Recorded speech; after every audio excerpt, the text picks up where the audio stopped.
What's up guys, Bloodshed here, bringing you a last minute tips and tricks video for Diablo 3 Season 13. Now, first things first, if you haven't cleaned out your stash tab, or your mail rather, down here in the bottom left corner, I still have about 84 messages it looks like. Yeah, 84, so make sure to go through and clean it out before the season starts because it will expire in 22 days. Next thing, if you haven't decided on a class yet, I can give you the honest breakdown of what you need to do.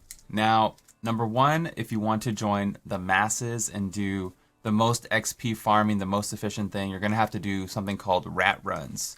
Rat is short for Rothma. Rothma is a Necromancer set, so you're going to have to start by playing either Necromancer or Barbarian, and Barbarian supports, and Necro is the DPS and support for that setup. Okay, that's the most optimal GR farming setup. Late game, you're going to go more to a traditional setup with Necro, Barb, Monk, and Wizard for trash clearing. So that's more the push meta versus the speed meta. Even though this is what's globally accepted, you don't have to do this. I didn't do one rat run last season, and I'm as happy as sunshine, baby. Last season, before I switched to the hardcore mode, on softcore I got to a 110 GR, not one rat run. I only got to 1361 Paragon, but that's cool enough for me. We're going to be doing these non-meta runs on my channel all season long. All you need is one support barb and any 3 DPS. So if you don't know, last season, if you're just coming back to the game, all the sets, like most of the sets got buffed. So 90s are not that serious anymore. Once you get augmented, you can run some chill Paragon farming in non-meta setups. If you want a rat guide, a rat run guide, I'm going to put Drkillbydeath's video down below. He's an amazing streamer, content creator here on YouTube. He deserves more subs. Give him some love. Links will be in the description. The description is going to be lit with all kinds of stuff. All right, Blood, I decided on a class. What's the most effective way to level in the season? Well, we have a full video of that down below in the description. I did one last season. It covers the challenge rift bag, crafting a level 70 weapon at level 40. Everything is going to be in that video. That's like a 17-minute video of a breakdown of what you need to do. I'm going to put a link to this image in the description also. It's like an imager link. And it has pretty much everything, like reminders of what to do at every juncture. So it's season 12, but it's just as good for season 13 since there isn't, that's a bad 13, since there isn't any changes to this specific setup. So you have your class, you have your leveling plan. What do I do while leveling? This is by no means a complete guide, just a quick breakdown for you guys. Barbarian, Whirlwind is great, all right? Wind Shear Rune gives you Fury back when you're spinning. It only costs 10 Fury as well, so it's super cheap and you can spam it. Seismic Slam Stagger, again with the lightning. There's a lightning theme here, right? It reduces the Fury cost, does nice little 50-yard AoE cone, 620 damage. Hammer of the Ancients, Rolling Thunder, AoE, low cost spender. Really important, right? You get a lot of crit with Hoda as well. Whatever legendary you get to support these spells, even better, but if you get nothing, I would probably pick one of these. For Crusader, I'd probably go with the Blessed Hammer rune. It's 10 Wrath again, and they buffed the base damage, I believe, last season. 320 for 10 Wrath. It's a steal. I'd probably use the Limitless rune or the Fire rune. Burning Wrath are pretty good. Thunderstruck's pretty good. All the runes are decent, but those are the top 3 I'd probably pick. If you get the Denial Shield early on, I'd go with Sweep Attack, Blazing Sweep. You get that at level 5, so pretty good to go right there, and you get the rune at level 11. For Demon Hunter, I would 100% go with Chakra Room. You get this at level 12, and you get the Twin Chakra Room at level 18, and you're pretty much good to go after that. Like, you use this like the whole way practically. I wouldn't even use anything else unless, again, I had a legendary to support that skill. For Monk, I would definitely go Mangle. Mangle does 255% damage at level 17. Doesn't cost anything, completely free to use, generates Spirit. To spend your Spirit, I'd probably use LTK. Or Explosive Light. I'd use the Fire rune or the Holy rune with either one of them. Again, if you have a legendary to pair with it, even better. You can get the LTK boots at level 1 with your Bloodshards. For Necromancer, I definitely would go Singularity Mages. Even if you only are shooting them out at like half essence, they're just so damn strong. It's amazing. I would use that the whole way while leveling. Or of course, Corpse Explosion. This is what we recommended last season. No matter which direction you go, you're going to have an easy time. Necromancer, OP man, OP AF. For Witch Doctor, I'd go into a full pet build and I would sacrifice them, right? Sacrifice does 1,000 damage, man. You can throw one of your dogs out there, blow up elites, no problem. All my talents and runes would support me having maximum dogs with whatever I get. and I would use Haunt. Haunt has an extra cast, and it does cold damage, and you're going to build into that with Jade anyway, so this is a really good setup. I would use Spirit Barrage, though, if you get the Gazing Demise at level 1. It's the only possible mojo, so you can actually get a multiplier at level 1. It's really, really strong for Witch Doctor if you want to go that route. Both routes are good, though, for sure. And Wizard. Oh, my beautiful baby Wizard. I definitely would build into Disintegrate, probably Convergence, and at level 70, you would switch from Convergence to Entropy.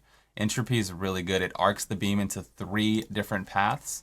It's just really, really powerful overall. And Archon is actually really good to kill elites, or when you get to the Rift Guardian, or if you get into a rough patch. And I'd probably do the one that lowers cooldown, decrease the cooldown of Archon to 100 seconds, right? So these are probably the 2 things. Obviously, I would use a lot more, but those are just the 2 things I would probably think about is Disintegrate and Entropy or Convergence. An early game, you would be using Ray of Frost, Cold Blood, by the way. This would be the first beam, and then you would switch to the Fire Beam later on, like at around 22, I believe. Convergence, 26 for Convergence. So I probably switch to that around there. But again, you can't really make a mistake while leveling. If you're killing things and you're being efficient, you're picking strong passives and stuff, you'll be fine. If you guys want access to that D3 planner link, I'll put it in the description as well, so you can check it. You can make your own leveling path and kind of see what you want to roll. Like, for instance, this Witch Doctor, I was recommending the Gazing Demise right here because it's the only possible mojo you can get at level 1. But if you want to hold off on your Blood Shards, I think till about level 31 or so, you can get some other cool things like the Quizzicoatl, which is used for the Jade set. So you can kind of plan out your own build and kind of see what you would roll at different intervals. Put that down below. One thing you don't want to forget is crafted sets. Crafted sets are really good. Like the Captain Crimson set is going to give you 10% cooldown and all resist and things like that. That's really good for the monk early season. Monks don't have boots, so you can easily fit a 2-piece captain with a Ring of Royal Grandeur in your character. The Sage set, really good for Wizard and Crusaders. It's going to give you 1 extra DB when you kill an elite pack, and getting those early DBs is key to getting better weapons, better gear, gearing out as fast and effectively as possible. Of course, you want to kill Malthael at level 70 and get Reaper's Wraps. It's going to give you a lot more resource if the build you're playing is resource intensive. Also, the first legendary gem you get every single season, whether you do a GR 100 or a level 1, it's going to be Bane of the Powerful. Bane of the Powerful is amazing. It gives you 20% damage, 15% damage reduction against elites when you level it to 25, and reduction against elites. So it's all around one of the best gems to get early season, and it benefits every class. Alright guys, let's talk about this D3 resource planner. Links will be in the description down below. It gives you a lot of information. It tells you how much Horadric cache materials you're getting, key warden drops, everything. But the thing you really need to focus on is you need to be at least on Torment 1 difficulty. Right here, I'll highlight it for you.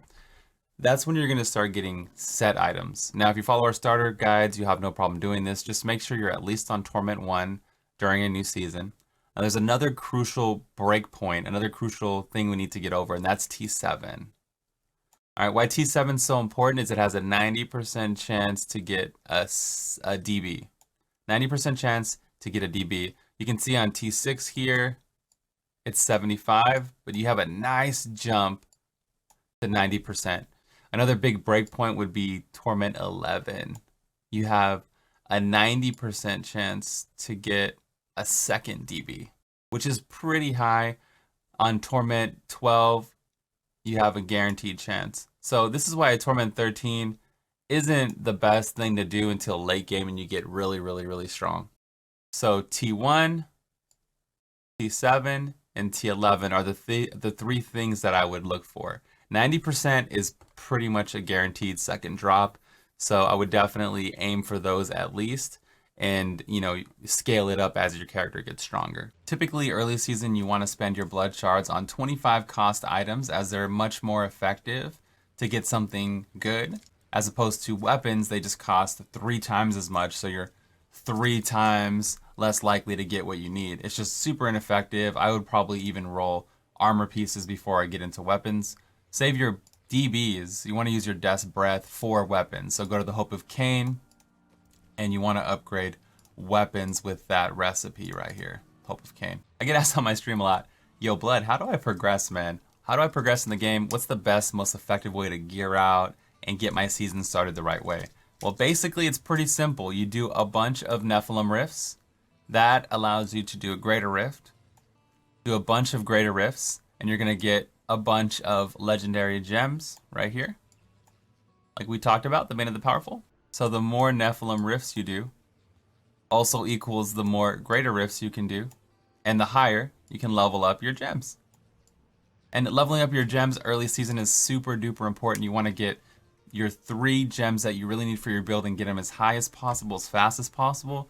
That's going to make your character really strong and allow you to tackle higher level content much faster. And that's also going to raise your Bloodshard cap down here.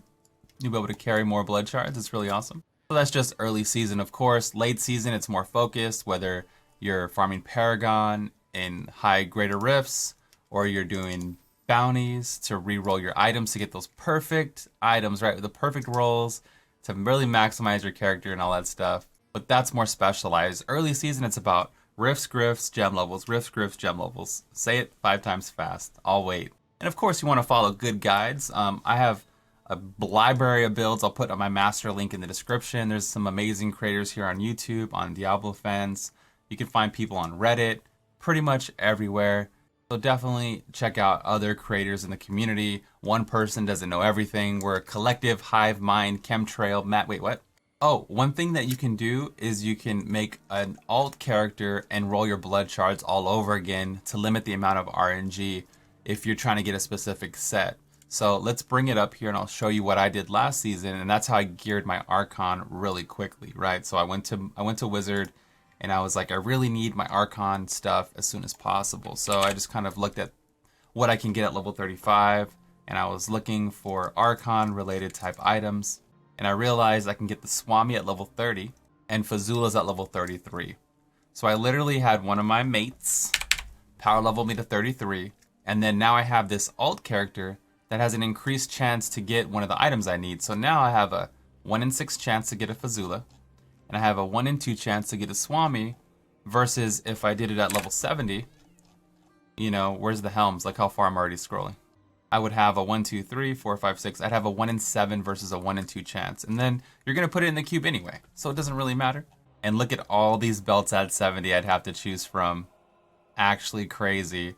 Versus level 33, only a small amount of options. So you can use this calculator to make these decisions based on your character as well. That's it, man. I hope you guys have an amazing season 13. I hope you catch me on the live stream, twitch.tv/bloodshed. We're going to be doing giveaways. We already have a giveaway down below in the description, but we're going to be doing giveaways. We're going to be chilling and killing. I'm going to do at least 24 hours again like I've been doing the last few seasons. So join us. Join the Blood Brotherhood today. We have candy and blue milk. Don't ask. This is the Bloodshed, and I'm out of here. Peace.